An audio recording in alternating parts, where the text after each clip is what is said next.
नमस्कार दोस्तों, स्वागत है आप सबका डेली निफ्टी एनालिसिस पर। मेरा नाम है चिराग और पिछले वीडियो में हमने निफ्टी का 30 मिनट चार्ट देखा था।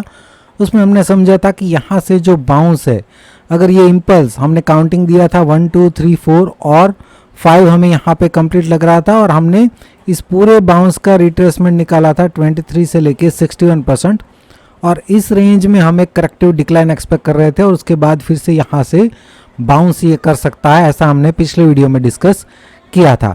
अब आज जब निफ्टी में गैप डाउन ओपनिंग हो रहा था तभी हमने टेलीग्राम चैनल पे अपडेट दिया था। यहाँ पे अगर आप देखें तो गैप डाउन ओपनिंग हो रहा है, इसलिए 21,777 से जो बाउंस है वो कंप्लीट हो चुका है यहाँ पे, राइट। तो इसका मतलब अब जो है इस रेंज में जो है करेक्टिव डिक्लाइन पॉसिबल है, राइट।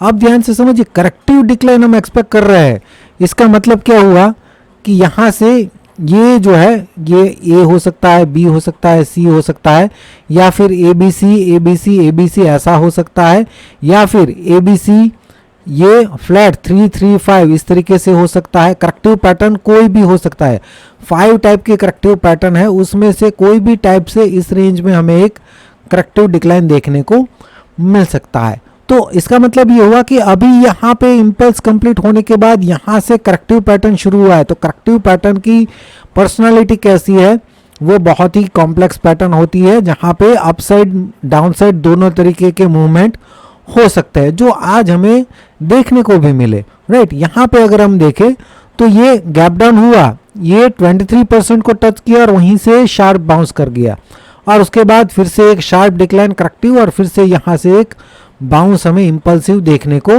मिला।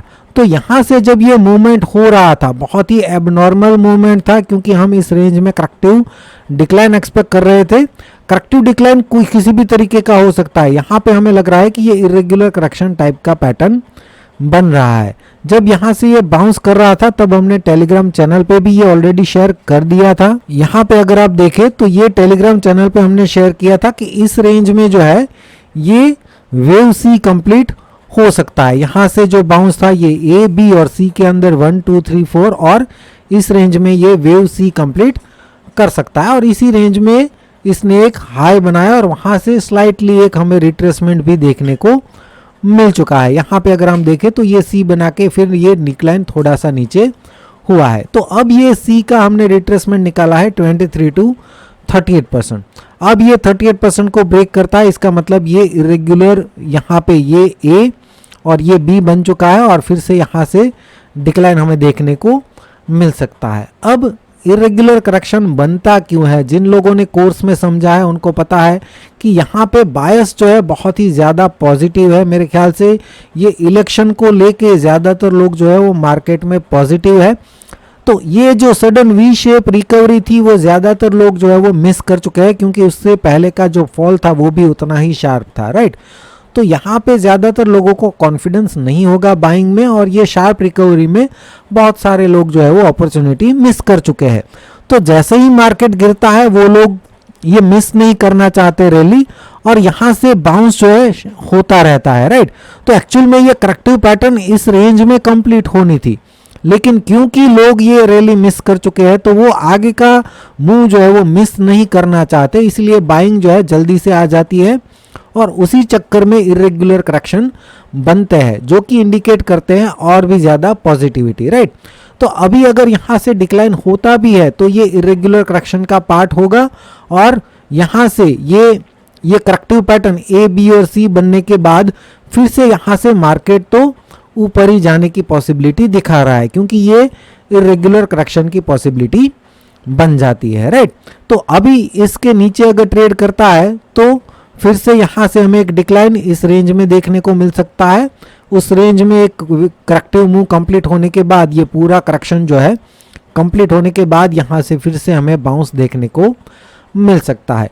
अगर इसी रेंज में से बाउंस होता है तो यहाँ से हम जो बाउंस है उसका काउंटिंग कंटिन्यू करेंगे, राइट। वो बात की बात है, अभी के लिए इसके नीचे ट्रेड करता है, हम इसको एक इरेगुलर बी मान रहे हैं, क्योंकि यहाँ से अगर वेव ये 1 और 2 है तो 3 की पर्सनालिटी अभी जो है इसमें नहीं दिख रही है और ये पूरे इम्पल्स का सिर्फ और सिर्फ 23% ही रिट्रेस किया है। इसीलिए मैं मान रहा हूँ कि ये करेक्टिव पैटर्न का ही एक पार्ट होना चाहिए और करेक्शन अभी भी पेंडिंग है, राइट। तो अभी भी जो है मार्केट डिक्लाइन करने के बाद पॉजिटिव ही है, ओवरऑल अभी भी ये सपोर्ट रेंज की तरह ही काम कर सकता है। लेकिन अब ये करेक्टिव का सेकंड लेग जो है ये इतना ऊपर जा चुका है, इरेगुलर हो चुका है, तो अब पॉसिबल नहीं है कि ये 50 to 61% की रेंज में आए। हो सकता है कि ये इसी रेंज में से ये बाउंस कर दे, राइट। तो अभी के लिए तो हम इसका नहीं सोच रहे हैं, फिर उसके बाद ये डिक्लाइन आता है उसकी पैटर्न को देख के पता चल सकता है। अभी के लिए तो इस रेंज में से ये सपोर्ट लेके वापस ये बाउंस कर सकता है। तो फ्रेंड्स, निफ्टी में आज के वीडियो में बस इतना ही। पसंद आया है तो लाइक और शेयर ज़रूर कीजिएगा, और अगर इंटरेस्टेड है सीखने के लिए ये थियरी को, तो फिर आप इस नंबर पे कांटेक्ट कर सकते हैं। वीडियो देखने के लिए आपका बहुत बहुत शुक्रिया, धन्यवाद।